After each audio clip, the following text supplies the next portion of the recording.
Okay, all right. So we have this description given, various different. This is a rotation, and then a reflection, and then a final rotation, and we want to find a formula that does all this stuff, right? So now, as hinted, we use this previous theorem, and this is the one that says if you know the images of the standard basis vectors, then everything else you can find out by linearity. Mm-hmm. Right, so step one, let's figure out what are the images of the standard basis vectors. Okay. All right. So I'm going to draw myself a little axis system down here. And let me label my axes. We got X, Y, Z. Okay, so let's see. Now let's just go through and play the game. We'll start with green. We'll start with E1. There's E1. Right. Okay. Rotate around the Z-axis, pi over 2, clockwise as seen from above. Okay, so this is describing something kind of like that. Right, so you rotate this vector clockwise, around the z-axis, pi over 2, and you get that as the result. Okay. Okay, next. Okay, so this is, let's see how it goes. So that's E1. Okay, next, reflected through the YZ plane. Okay, well, the vector that we're looking at here is already in the YZ plane. When you reflect it through the YZ plane, nothing happens. Mm-hmm. Right? Okay, and then finally, rotated around the x-axis, pi over 2 counterclockwise as seen from over here. So counterclockwise, like that. Okay, so punchline is I get t of E1, and it's minus E3, or 0, 0, minus 1. Yeah? Okay. All right, so we've got to repeat this process several times for the several. Let's write this down. I don't want to lose track, so let me write this down. Okay, so t of E1 is 0, 0, minus 1. Okay. All right, so now let's do it for E2. Here's E2. Okay, playing the same game.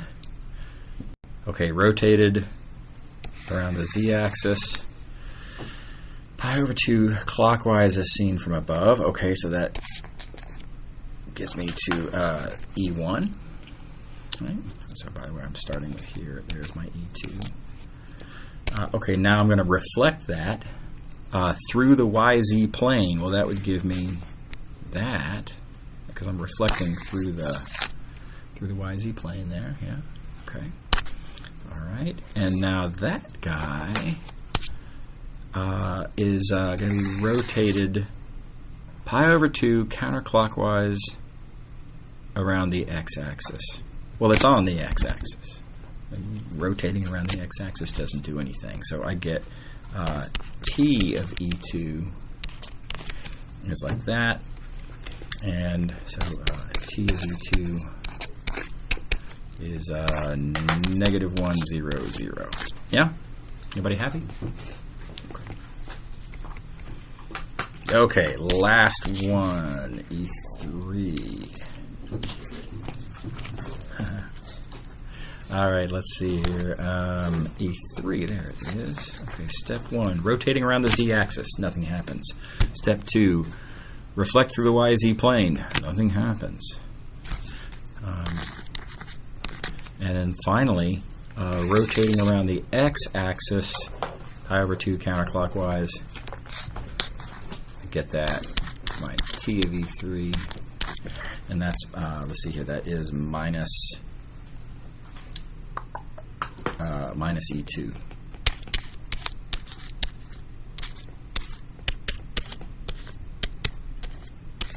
Yeah? Everybody happy? Okay. All right, so now here's where I'm going to bring in the theorem. Let's see here, I'll pick purple for this. So the theorem tells me that if I want to compute t of any vector x, y, z, I can do that by realizing that that x, y, z is x e1 plus y e2 plus z e3. Now I can cite that this is a linear transformation, right?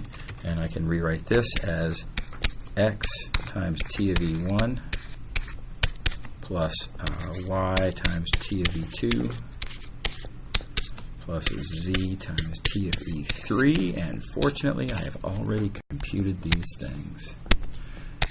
So that's what that is. That's what that is. And that's what that is. So now it's all over but the shouting. So I have x times 0, 0, negative 1 plus y times negative 1, 0, 0, z times 0, negative 1, 0, which is negative y, negative z, negative x. And there we go. Everybody good? Okay. Okay. All right, good. I have something from Tuesday.